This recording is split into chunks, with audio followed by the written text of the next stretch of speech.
everybody, and welcome to another Top 5 Wednesday. Top 5 Wednesdays always was started by Lainey over at Ginger Reads Lainey, and she opened it up several months ago for everybody to join. All the links for that are down below. Today's topic is a pretty fun and fabulous topic, and it is top 5 favorite naked book covers. So, a naked book, which was oddly enough a term I learned this year. A naked book refers to any hardcover without its dust jacket. So that you're showing what I used to call and still call the under jacket, which is a stupid name. It's the cover, but I still call it the under jacket. I was kind of a little limited in this respect because I don't own too many hardbacks. I definitely own more paperbacks than I do hardbacks, so I definitely had to think about this one a little. And then also discovered some things about some of my hardbacks I never realized before. Number 5 on this list is The Sandman and the War of Dreams by William Joyce. This is the 4th book in his Guardians of Childhood series, from which the film Rise of the Guardians gets its characters and everything. All of the books have similar covers, just different coloured underjackets, but I picked this one because my other 3 are in a box set and I didn't feel like digging them out of the box. So, the book is actually a really lovely shade of yellow, and this is really very hard to see, but there's a little marking in there, and it's kind of a swirl, and it actually says 4, to let you know this is book number 4.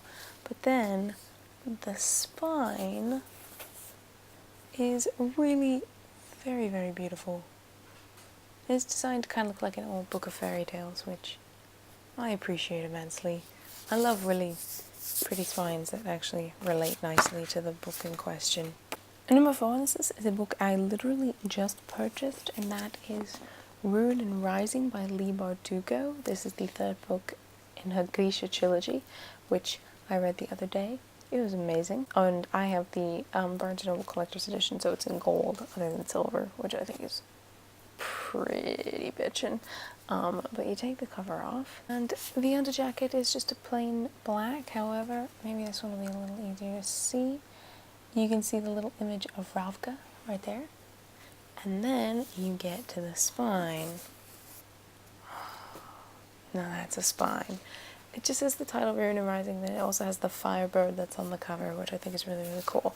I'm pretty sure Shadow and Bone and Siege and Storm do similar things, but I have them in paperback, so I have no idea. Number 3 on this list is another book I read pretty recently, though not quite as recently as Ruin and Rising, and that is The Kingdom of Little Wounds by Suzanne Kokol. I already did a review and I showed just how beautiful this book is all the way through, with everything from magenta line pages to ornate script on the inside. But I did also show the cover, but I'll show it to you again. The cover, like numerous before, is just a plain black. There's actually nothing in here on the front, but the spine is the best part. And that is because the spine is designed to look like some old, classic, classy book you'd find on like some guy's shelf in his study or something. I don't know, it's absolutely beautiful. I love all the detailing that's going on in here.